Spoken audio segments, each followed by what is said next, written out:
House Minority Leader Hakeem Jeffries just got annihilated on CNN. Now, the fake news media outlet is trying to rehabilitate its image in the Biden cover-up, and Hakeem Jeffries, well, he's caught in the crossfire. But before we get into that, please like, share, and comment at Explain America. It really helps us get common sense journalism out to the American people.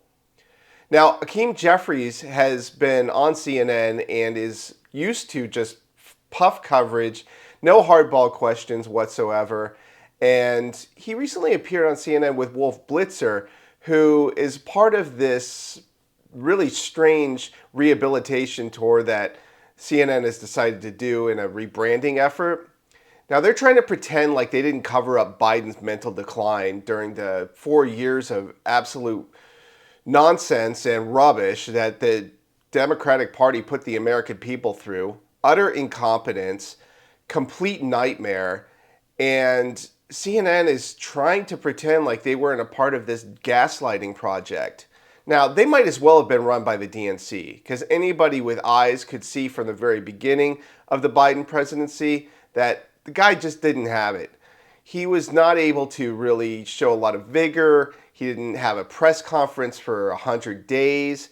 He slightly put off of his first speech, his major speech to a joint session of Congress. So it was a really obvious to anybody with two eyes and ears and could just see him acting like a buffoon on the world stage that, the emperor has no clothes. He really is pretty bad. And now they're just acting like, well, it was the debate that showed everyone that he was incompetent or non-compos mentis, as they say, not able to function in terms of his full mental capacity. And now CNN has Hakeem Jeffries on and is trying to have some sort of hardball exchange with him. But if you look at Hakeem Jeffries' reactions on CNN, it is seriously damning. Watch. From the book, President Biden didn't even recognize George Clooney at a fundraiser that the movie star was actually hosting for him. Why should voters trust Democrats when it's clear so many in your party went to great lengths to keep Biden's condition hidden from the public? I can't tell you what happened between George Clooney and President Biden. I wasn't at that event. What I can say is that we're not looking backward. We're going to continue to look forward, because at this moment, we've got real problems that need to be addressed on behalf of the American people, including the Republican effort to snatch away health care, snatch away food assistance, and hurt veterans. You interacted with President Biden during those days, those final days he was president of the United States. Did you sense there was a major deterioration?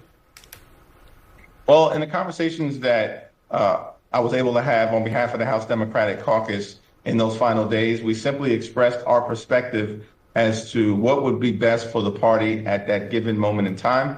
President Biden subsequently made the decision that he was going to pass the baton to Vice President Kamala Harris. Of course, that was a decision that we supported strongly.